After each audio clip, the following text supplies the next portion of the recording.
चलो start now. आवाज आ रही है बच्चों? रिस्पॉन्स दो जरा। सभी को आवाज आ रही है मेरी? अच्छा, ठीक। तो बच्चों मैं एक रिवीजन पॉइंट से स्टार्ट कर रहा हूँ। लास्ट लेक्चर यानी कि I have discussed section 38। Okay, section 38 में मैंने सेलर एंड बायर का एग्जांपल दिया था, जहाँ सेलर ने गुड्स की डिलीवरी ऑन टाइम पर देने की कोशिश की, अटेम्प्टेड परफॉर्मेंस, बट बायर ने गुड्स की डिलीवरी लेने से रिफ्यूज कर दिया। तो बच्चों इसमें seller promiser will be discharged from the contract. He is not responsible for non-performance, and plus he will get legal right against buyer to file case on him and to claim damages. That was what I have discussed last lecture, section 38. I hope you remember. Okay, and फिर इसके लिए हमने कहा था कि seller will not be responsible. Seller मतलब promiser, वो responsible नहीं है for non performance because he has done attempted performance. He has offered for performance, but buyer, बराबर है, he refused to accept his offer of performance. तो बच्चों ये promisor को तब तक हम नॉट रिस्पॉन्सिबल ठहरा सकते हैं जब ये फॉलोइंग कंडीशन सेटिस्फाइड हो। याद करो, कल 3 कंडीशन मैंने पढ़ाया था। In which case the promiser will not be responsible for non-performance. Seller, I mean to say, when while delivering the goods, he does not put any condition. That means his offer of performance, attempted performance, should be unconditional. Recall करो, याद आ रहा है बच्चों? It must be made at proper time and place. Promiser ने, seller ने goods की delivery proper time and place पे करनी है, बरोबर है, एंड उसको वही गुड्स देने हैं बायर को जिस गुड्स को लेकर उनके बीच कॉन्ट्रैक्ट हुआ था। Only in such type of scenario, seller will not be responsible for non-performance. He must not put any condition. He must supply the goods at proper time and place, and only those goods which were actually the subject matter of the contract. And third point ये है कि while delivering the goods, seller has no right to restrict buyer from inspection of goods. Buyer का ये right है, वो goods accept करने से पहले उसको चेक करे, उसे इंस्पेक्ट करे, उसने जो ऑर्डर दिया था उसके हिसाब से एज पर सैंपल है ना, एज पर सैंपल है कि नहीं, एज पर डिस्क्रिप्शन है कि नहीं, वो देखना उसका राइट है। वो इससे वो रोक नहीं सकता सेलर उसको। अगर सेलर रोक रहा है तो यहाँ पे गलती सेलर की हो जाएगी। तो this is what we have already discussed last lecture. Then बच्चों I stopped my lecture with the definition of joint promises. If you recall it, joint promiser कल हमने पढ़ा, एंड लेक्चर का कल एंड मैंने joint promises के साथ किया कि what do you mean by joint promises, and फिर उनका हमने राइट्स कैसे एक्सरसाइज होगा बच्चों, इवन दैट वाज डिस्कस्ड। तो मैं आपसे जो पूछ रहा हूँ जरा ध्यान से सुनो। Do you have the doubt in definition of joint promises? Yesterday we discussed joint promising, lecture का end में। No, I think it is absolutely clear.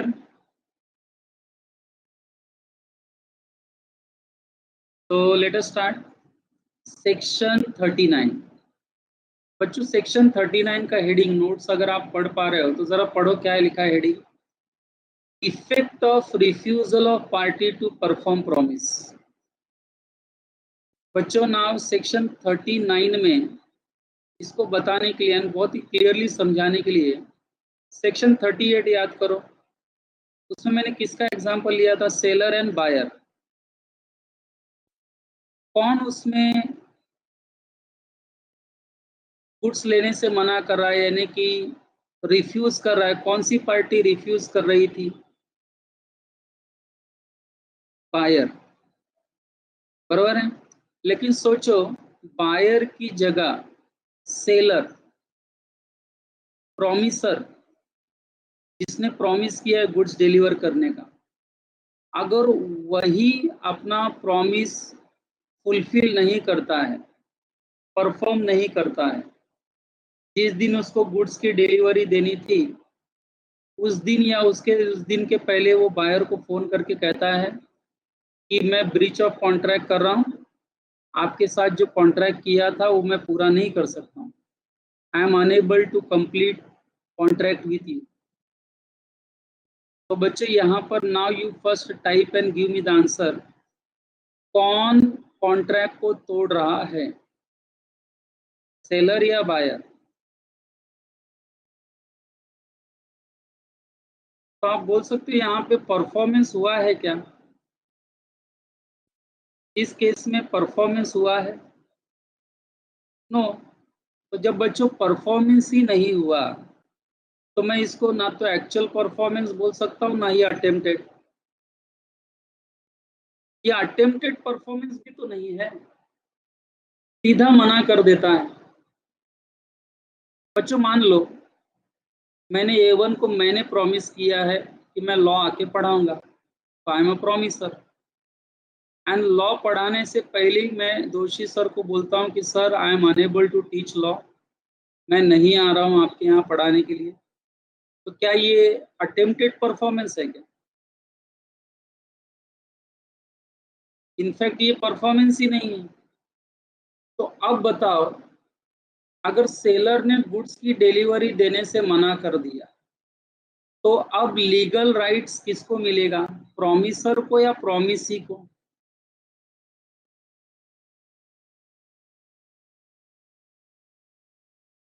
Promisee को मिलेगा ना लीगल राइट्स, बायर को मिलेगा legal rights. Are you getting this student? देखो बच्चों, easy हो जाएगा, आप ये कॉन्सेप्ट जरा ध्यान से सुनना। तो मेरा सवाल ये है कि जब सेलर ने गुड्स देने से ही मना कर दिया, तो मैं आपसे ऐसे समझ लो, इंटरव्यू ले रहा हूं मैं आपका। आपके सेलर ने आपको गुड्स देने से मना कर दिया, तो अब आपके पास क्या रास्ता है? अब आप क्या करेंगे? अब आप क्या करेंगे?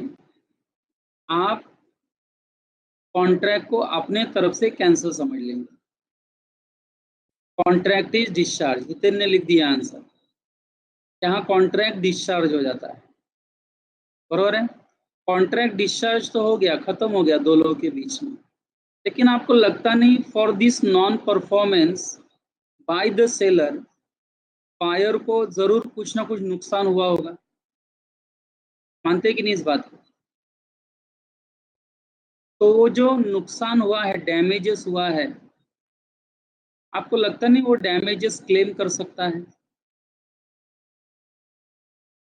कौन क्लेम कर सकता है डैमेजेस अभी?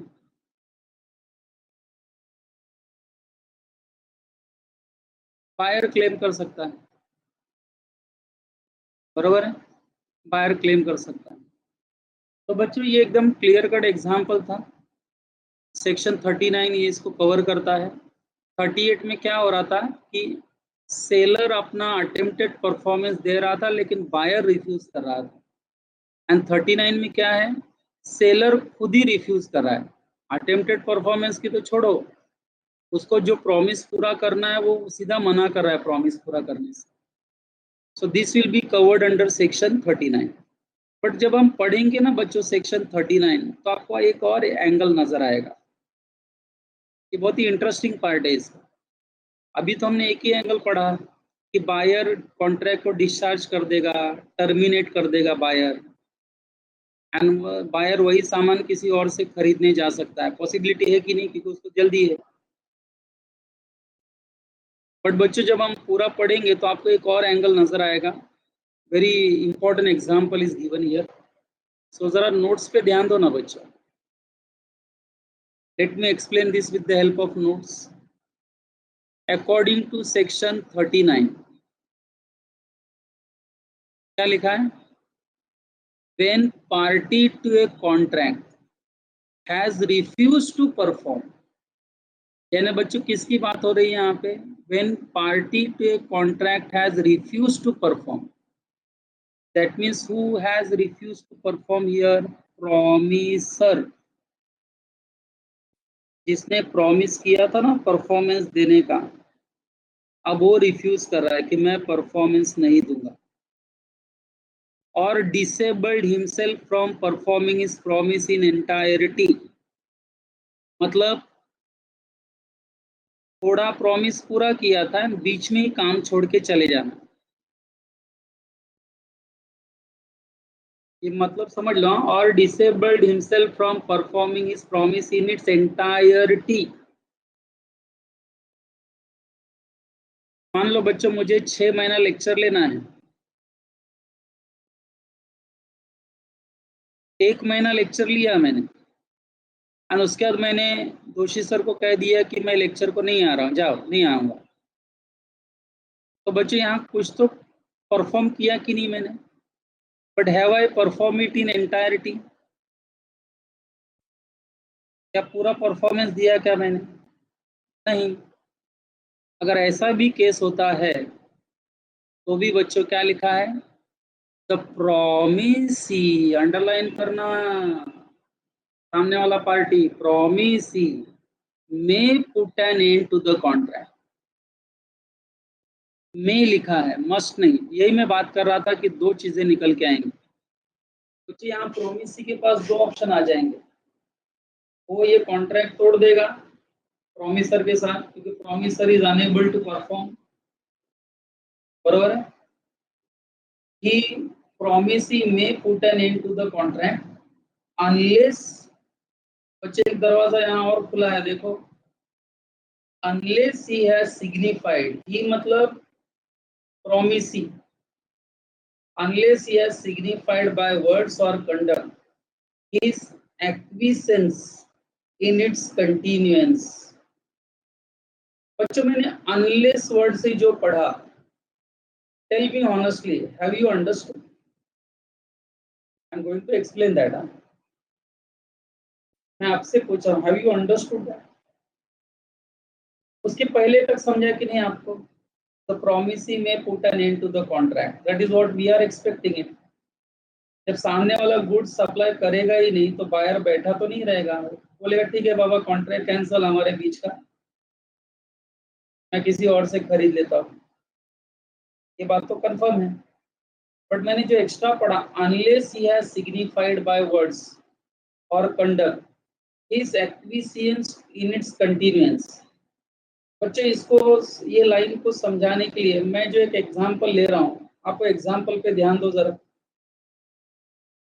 आप एग्जाम्पल पे ध्यान देंगे ना तो मुझे लगता है एक 2-3 मिनट बाद मैं वापस पूछूंगा तो आप बोलेंगे हाँ सर समझाइएगा. देखो बच्चों मैं A1 का ही एग्जाम्पल लेता हूँ. मैंने A1 क्लासेस को प्रॉमिस किया. सो बच्चों Girish is a promiser. I promise to teach law for 6 months and for every month I will be getting my professional fee from A1 classes. कितने महीने का कॉन्ट्रैक्ट है बच्चों? 6 महीने का. सुने सब लोग? 6 महीना मुझे लॉ पढ़ाना है. मैंने प्रॉमिस किया है A1 क्लासेस जोशी सर को. अब बच्चों मैंने 2 महीना लॉ पढ़ाया एंड 2 महीना लॉ पढ़ाने के बाद मैंने लॉ पढ़ाना बंद कर दिया A1 में. सीधा मना कर दिया मैं नहीं आ रहा हूँ. तो बच्चों प्रॉमिसर ने कॉन्ट्रैक्ट पूरा किया नहीं, उसने कॉन्ट्रैक्ट को तोड़ दिया, अपने आप को डिसेबल्ड कर दिया फ्रॉम परफॉर्मिंग हिज प्रॉमिस. तो अब बच्चों A1 के पास दो ऑप्शन है. पहला ऑप्शन तो आपको पता ही है, गिरीश के साथ वो लोग कॉन्ट्रैक्ट कैंसिल कर देंगे, कोई और टीचर ढूंढेंगे कि नहीं? हेलो, समझ में आ रहा है? कोई और टीचर ढूंढने जाएंगे। अब बच्चों वो नया टीचर ढूंढ ही रहे हैं, A1 वाले नया टीचर ढूंढ ही दे रहे हैं। तो बच्चों मैं कॉन्ट्रैक्ट तोड़ के चला गया था, 1 महीने बाद मैं फिर आया A1 में मैं। एंड दोषी सर को मैंने रिक्वेस्ट किया कि लॉ पढ़ाने के लिए मुझे ही दे दो, मैं माफ़ी मांगता हूँ कि मैंने गलत काम किया, आपके यहाँ पढ़ाना छोड़ दिया, बट मुझे वापस पढ़ाने का आप चांस दे दो। मैंने 2 साल 2 महीना बच्चे लोगों को पढ़ाया है, बच्चे लोगों से काफ़ी अच्छा मेरा ये हो गया है, अभी रैपर्ड हो गया है, तो मुझे प्लीज़ आप पढ़ाने के लिए दे दो। तो बच्चों जब मैं ऐसा बोलता हूँ, दोषी सर को रिक्वेस्ट करता हूँ कि वापस मुझे रख लो पढ़ाने के लिए, तो दोषी सर के पास 2 रास्ते हैं कि नहीं, या तो भगा देने का मुझे, चल भाग यहाँ से, contract cancel cancel cancel, put an end to the contract. या तो फिर दोषी सर क्या बोल सकते हैं, ठीक है कंटिन्यू। बच्चों दूसरा एंगल सुनो, ठीक है Girish you continue, Girish you continue, बराबर है। या मान लो मैं 1 महीना एब्सेंट रहकर 2 महीना सर लेक्चर लिया, 1 महीना बीच में आया ही नहीं, चौथे महीना आके मैं पढ़ा रहा हूँ A1 में, दोषी सर मुझे देख रहे मैं पढ़ा रहा हूँ, लेकिन कुछ बोले ही नहीं। बच्चों कुछ बोले ही नहीं, ये कंडक्ट का क्या मतलब हुआ, टाइप करो।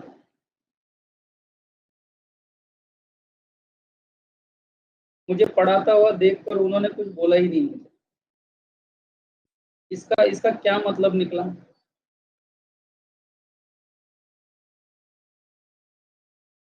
Yes I am waiting for your answer. इसका मतलब एक ही निकलता है कि उन्होंने एक्सेप्ट कर लिया है कि नहीं, मुझे मेरी गलती के बावजूद एक्सेप्ट कर लिया। तो बच्चों these are the two possibilities. अगर प्रॉमिसर अपना प्रॉमिस पूरा नहीं करता है, या वो प्रॉमिस कर रहा था पूरा बीच में ही छोड़ के चला जाए, तो प्रॉमिसी के पास दो ही ऑप्शन है, या तो वो कॉन्ट्रैक्ट को पूरा कैंसिल कर दे, या तो प्रॉमिसर को वो वापस प्रॉमिस पूरा करने के लिए चांस दे। तो समझा आपको? एंड अगर वो चांस देता है, तो एक बार चांस दे दिया उसको वापस, तो आगे चल के फिर A1 ये कॉन्ट्रैक्ट गिरीश के साथ नहीं तोड़ सकता, अब ये कॉन्ट्रैक्ट पूरा होते रहे। पढ़ाई के लिए मेहनत तो सब करते हैं, लेकिन स्मार्ट स्टडी कौन करता है? प्री एग्जाम ऐप के साथ बनाइए अपनी तैयारी super smart. Pre exam app देता है वाइड रेंज के एग्जाम्स की तैयारी, जैसे JEE, NEET, CAT, CA foundation, CS CSEET, banking, railway, SSC, MBA entrance, SYJC com, TYB com और भी बहुत कुछ। Chapter wise tests and mock tests, detailed performance analysis, और अब तैयारी होगी एकदम परफेक्ट। कहीं भी कभी भी पढ़ाई करें, और एक विशाल क्वेश्चन बैंक आपकी तैयारी को बनाए आसान। इंस्टेंट इवैल्यूएशन से तुरंत जानिए अपनी परफॉर्मेंस और पाएं पर्सनलाइज्ड फीडबैक। तो अब देरी किस बात की? प्री एग्जाम ऐप डाउनलोड करें और अपने नाम से रजिस्टर्ड करें, और एक विशाल क्वेश्चन बैंक बिल्कुल फ्री, और अपनी सफलता की कहानी लिखें। लिंक डिस्क्रिप्शन में है। प्री एग्जाम ऐप स्मार्ट तैयारी का साथी। बराबर है। हाँ लेकिन यहाँ एक चीज है बच्चों, गिरीश जब कॉन्ट्रैक्ट तोड़ के चला गया, 1 महीना नहीं आया, तो हो सकता है A1 को कुछ लॉस हुआ हो 1 महीने में। You agree with this? अगर कुछ लॉस हुआ है, तो A1 वो लॉस गिरीश से वसूल कर सकता है क्या? कर सकता है ना? तो बच्चों इसी कंडीशन के साथ दोषी सर ने मुझे जॉब पे रख लिया वापस, कि ठीक है गिरीश तुम वापस आ गए हो, मैं मना नहीं करता हूँ, पढ़ा लो, लेकिन 1 महीने का जो लॉस हुआ है मेरा, उसका मुझे भरपाई करके दे। I accepted that. तो बच्चों इसके बाद जब मैंने वापस पढ़ाने को चालू किया, तो आप दोषी सर किसी भी हालत में कॉन्ट्रैक्ट कैंसिल नहीं कर सकते आगे चल, अभी कॉन्ट्रैक्ट पूरा होते रहे। बच्चा, how you understood my example? कैसे दो ऑप्शन सामने आए? एक काम करो बच्चों, नीचे एक एग्जांपल लिखा है, देखो, लेट अस रीड। मेरे A1 जैसे एग्जांपल है, देखो जरा। शायद एक ही एंगल लिया है, लेकिन फिर भी लिया है, देखो।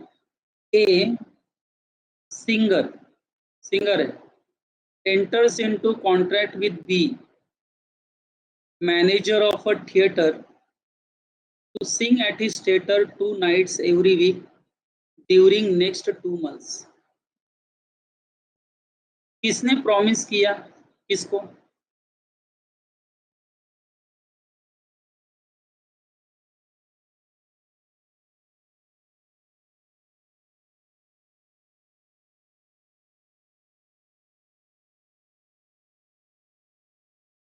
किसने किसको प्रॉमिस किया? ए ने आई थिंक बी को प्रॉमिस किया, बरोबर है? ए ने बी को प्रॉमिस किया, वेरी गुड, यस। एंड बच्चों हुआ क्या, 2 महीने तक वो हर वीक आएगा, 2 नाइट सिंग करेगा, and B engages to pay. B ने क्या बोला उसके बदले? I will pay 1 lakh rupees for each night's performance. हर नाइट परफॉर्मेंस के लिए हम 1 लाख रुपए आपको देंगे।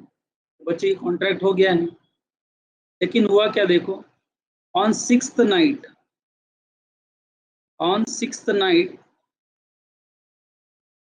A willfully absents herself from theater. A willfully absent herself from theater. यानी सिक्स नाइट को उनको ए को आके यहाँ सिंगिंग करनी थी, बीइंग सिंगर, बट उस दिन वो आई ही नहीं। इसका मतलब प्रॉमिस पूरी तरह से फुलफिल नहीं किया। तो आप बताओ, होटल मैनेजर को पास क्या ऑप्शन आएगा?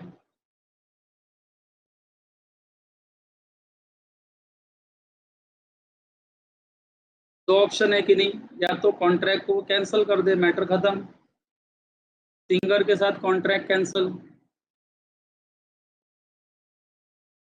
या हो सकता है सेवेंथ नाइट से बच्चों वो सिंगर वापस आकर गाने लगी एंड मैनेजर ने एक्सेप्ट कर सकता है, ये भी हो सकता है। दोनों में से कोई एक केस हो सकता है, पॉसिबल है कि नहीं? यस, अभी शंकर ने करेक्ट लिखा है, एंड टू कॉन्ट्रैक्ट और continuous in future, very good. पर बच्चों आपके एग्जाम्पल में उन्होंने एक ही एंगल दिया है, देखो, B is at liberty to put an end to the contract. B को पूरा फ्रीडम है कि वो कॉन्ट्रैक्ट को खत्म कर सकता है, बराबर है? वो खत्म कर ही देगा ऐसा जरूरी नहीं, बट वो खत्म कैंसल भी कर देता है तो भी सिंगर कुछ नहीं कर सकता। Is that okay with example? बच्चों ऊपर जो मैंने पढ़ा था वो क्लियर है, देखो एनालिसिस में लिखा है नीचे, analysis of section 39। From the language of section 39 it is clear that in the case under consideration the following underline 2 rights accrue to the aggrieved party। बच्चों 2 rights accrue to the aggrieved party। aggrieved party कौन है यहाँ पर? Party at loss. चलो type करो, who is the party at loss in this section 39, promisor या promisee? मैं option दे रहा हूं, प्रोमिसर या प्रोमिसी? प्रोमिसी। तो बच्चों जब एग्रीड पार्टी प्रोमिसी है तो प्रोमिसी को कितने राइट्स मिलेंगे? 2 राइट्स मिलेंगे। पहला right to terminate the contract, contract cancel कर देना। प्रोमिसी को पहला राइट क्या मिलेगा? वो कॉन्ट्रैक्ट को कैंसल कर सकता है, टर्मिनेट। एंड सेकंड क्या ऑप्शन मिलेगा? टू इंडिकेट बाय वर्ड्स और by conduct that he is interested in its continuous. क्या होटल मैनेजर बोल सकता है सिंगर को, ठीक है 7th नाइट से आप आ जाइए एंड कंटिन्यू हो जाइए? ये भी पॉसिबिलिटी है कि नहीं? जरूरी नहीं हर बार कॉन्ट्रैक्ट कैंसिल होगा इस केस में, पॉसिबिलिटी है कि नहीं? सेकंड पॉसिबिलिटी भी है कि नहीं? Do you agree with me? Second possibility है कि नहीं बच्चों? तो बच्चों अगर कंटिन्यू हो जाता है, चलो मान लो सिंगर कंटिन्यू कर लेता है बाद में, तो फिर उसके बाद क्या होटल मैनेजर को राइट है क्या कॉन्ट्रैक्ट कैंसिल करने का? फिर होटल मैनेजर चाह कर भी कॉन्ट्रैक्ट कैंसिल नहीं कर सकता है। तो समझे बच्चों क्या हो गया? वही लास्ट में लिखा है, in case promisee decides to continue the contract. मान लो डिसाइड कर लिया कि हमें कॉन्ट्रैक्ट कंटिन्यू करना है, he would not be entitled to put an end to the contract on this ground subsequently. Subsequently मतलब आगे चल के। एक बार उसने डिसाइड कर लिया कि हमें कॉन्ट्रैक्ट कंटिन्यू करना है, तो आगे चल के होटल मैनेजर कॉन्ट्रैक्ट को खत्म नहीं कर सकता आगे चलकर, ये बोलते हुए कि आप 6th नाइट आई नहीं थी सिंगिंग करने के लिए। In either case the promisee would be able to claim damages that he suffers as a result on the breach। कौन यहाँ डैमेजेस क्लेम करेगा? डैमेजेस मतलब समझते हैं ना बच्चों, नुकसान भरपाई। कौन क्लेम करेगा?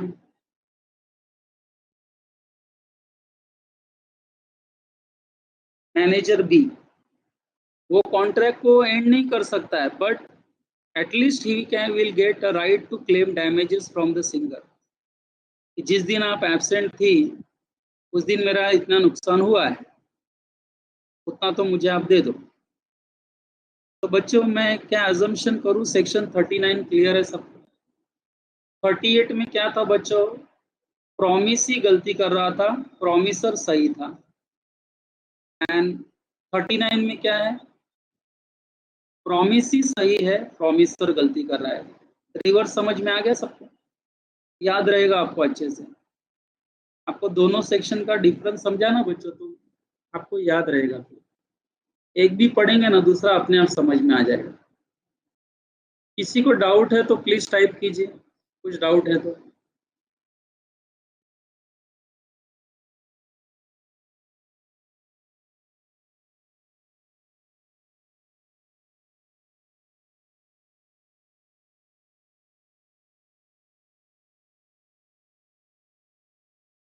कोई डाउट नहीं है?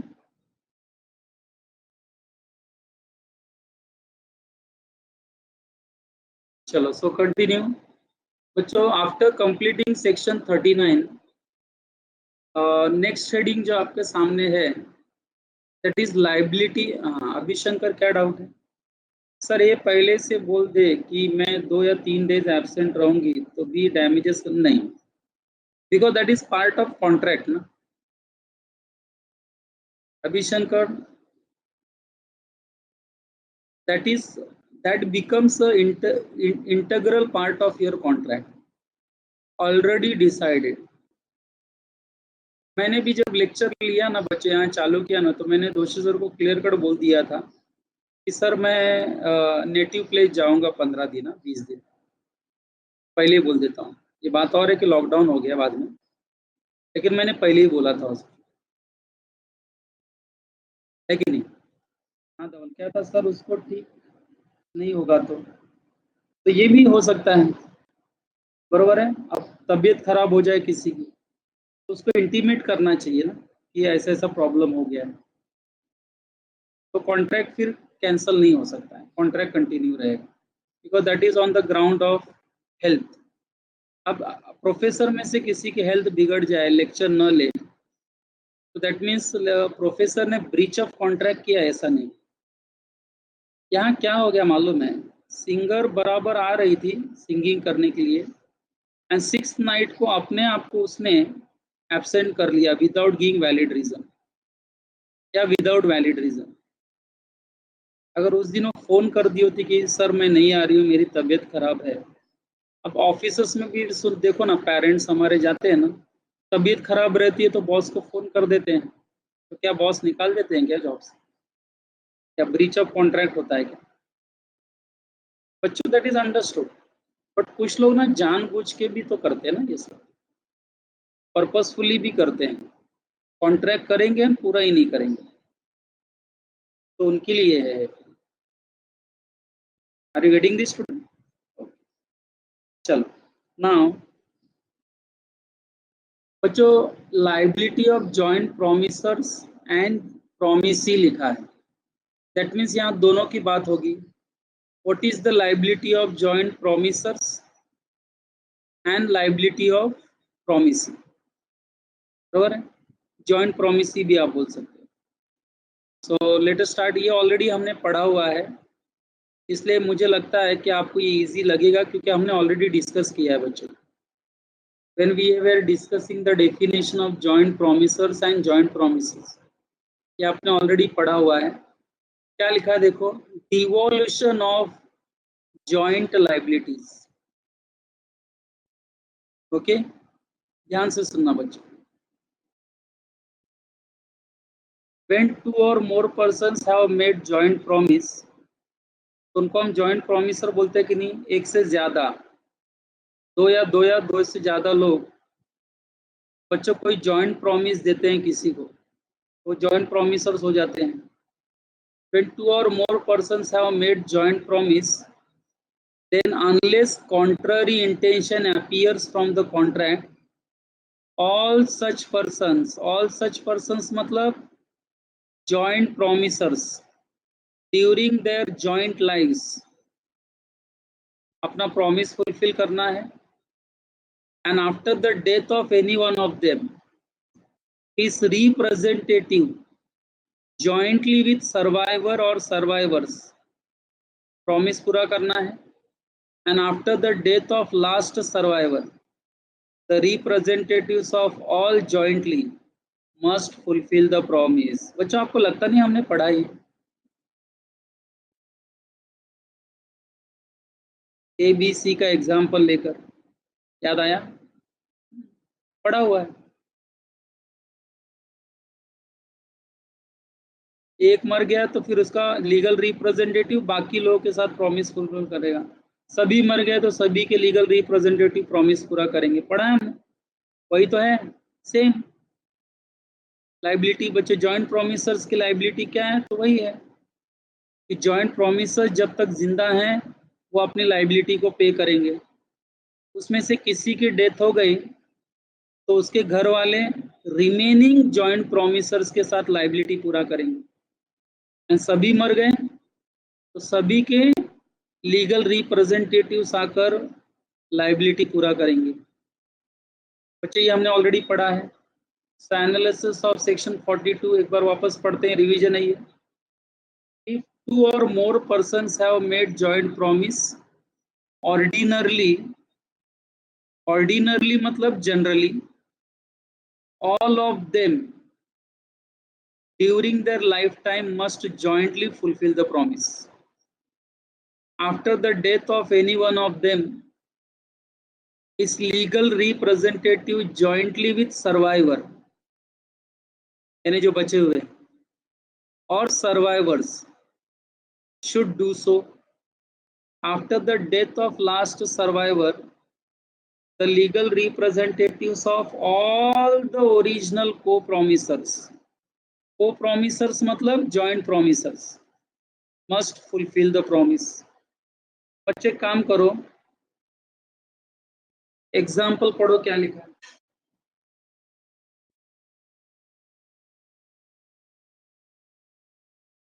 दो लाइन पढ़ो क्या लिखा है, 2 line.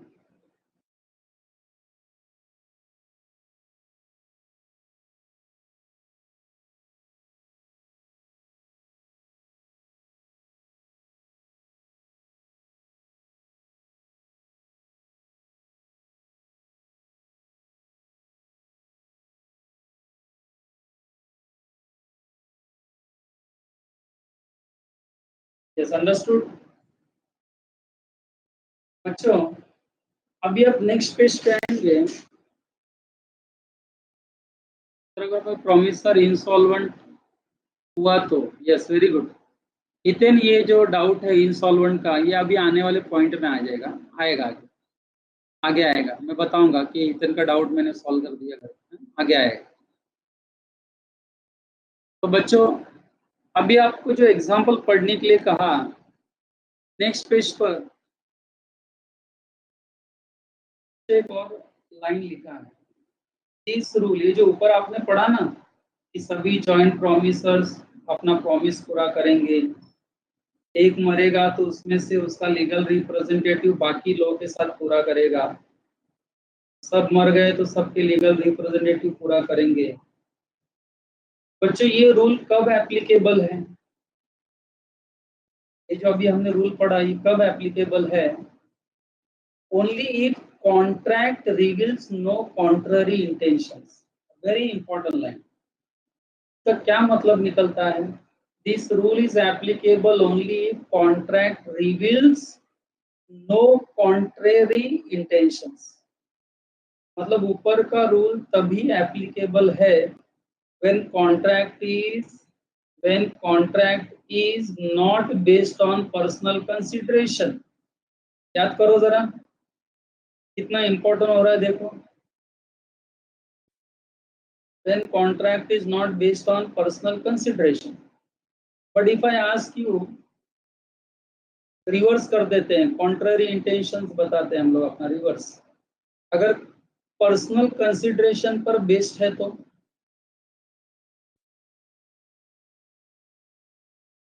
in that case only joint promisors has right to fulfill that promise।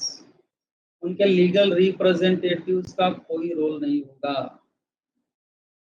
तो समझा आपको? तो जब तक कॉन्ट्ररी इंटेंशन या कुछ और आपको पूछा ना जाए स्पेशली, तब तक ऊपर का रोल अप्लाई करने का या अजम्पशन करने का कि contract is not based on personal consideration, and that is the reason liability discharge करने के लिए इवन उनके लीगल हेयर्स को बुलाया जाता है। तो बच्चों सेक्शन 42 इज वेरी सिंपल, बरोबर है। इंपॉर्टेंट है कि हम सेक्शन 43 से जब शुरू करेंगे ना पढ़ने को, में हितेन का भी डाउट आने वाला है अभी। 43 से जब हम पढ़ने को चालू करेंगे बच्चों, टीचर ये काफी टर्निंग पॉइंट इंफॉर्मेशन होगा आपके नॉलेज के लिए। आई डोंट नो कि आपको ये कितना समझने वाला है, बट ये बहुत इंपॉर्टेंट है बच्चों। 42 के बाद लेट अस डिस्कस 43। 43 एग्जैक्टली क्या कहता है बच्चों, जरा ध्यान देना। We have seen that section 42 deals with voluntary discharge of obligation by joint promisor। Voluntary discharge of obligation, obligation मतलब liability, by joint promisor। कि तीन लोगों ने मिलकर किसी को प्रॉमिस दिया है to repay the debt, and तीनों वॉलंटरली प्रॉमिस को पूरा करते हैं, करना ही पड़ेगा। But if they do not discharge their obligation on their own volition, what will happen? बच्चों दिस इज वेरी इंपॉर्टेंट। मैं आपको एक एग्जांपल देता हूं बच्चों। साइड में अगर कुछ लिखने के लिए मटेरियल रखा है या पेन पेंसिल है, तो जरा छोटा सा एक एग्जांपल टाइप जरा समझ लो, उसके बाद ही I can start with section 43। Okay, उसके बाद ही मैं सेक्शन 43 में क्या है वो बता सकता हूँ। बच्चों जरा ध्यान दो। बच्चों मान लो आप ऐसा पार्टीज लिख दो ए, बी एंड सी, तीनों ने मिलकर डी नाम से, दाऊद, डी नाम के व्यक्ति से 60,000 का लोन लिया, एंड तीनों ने मिलकर लोन लिया 60,000 का, एंड डी को प्रॉमिस किया कि हम 60,000 आपको 2 महीने बाद रीपे करेंगे। तो इसमें बताओ ए, बी, सी तीनों कौन है? टाइप करो पहले।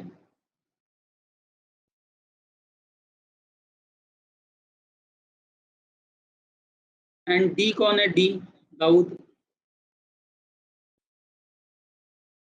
डी कौन है? प्रॉमिस ही है। सही है, इतना तो क्लियर हो गया। तो बच्चों अभी मैं 42 अप्लाई करूं, सेक्शन 42 अप्लाई करूं। 42 में क्या लिखा है कि ये 60,000 की जो लाइबिलिटी है ये कौन पे करेगा? A B C. कौन पे करेगा? ए बी सी।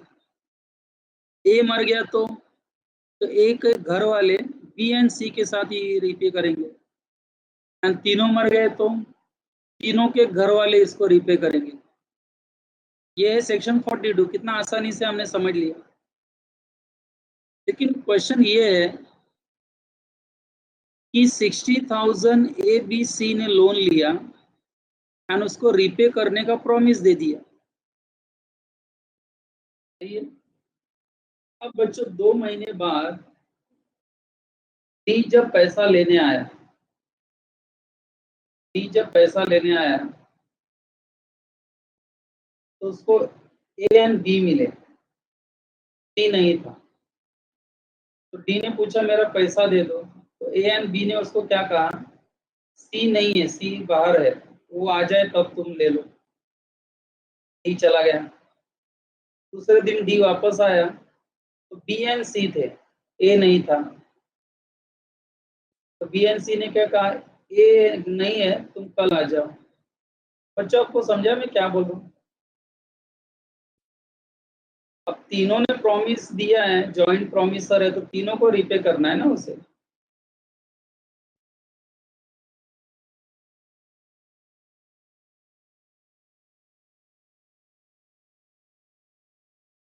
तो बच्चों होगा क्या